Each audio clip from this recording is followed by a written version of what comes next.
Good morning mga kalabuyo hunter. So ngayon mga kalabuyo hunter, ang lumapit sa ating pangati kasi wala na yung alpas dito. Ano kaya yun? So ngayon mga kalabuyo hunter, maaga pa tayo kanina dito. So walang sumagot sa ating pangati. So ngayon uwi muna lang tayo. So maglipat tayo maya sa kabila mga kalabuyo hunter.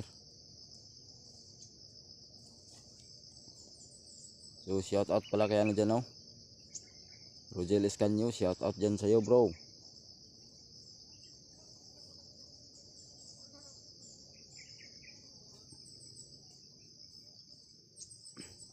Jonathan Papa, shout out.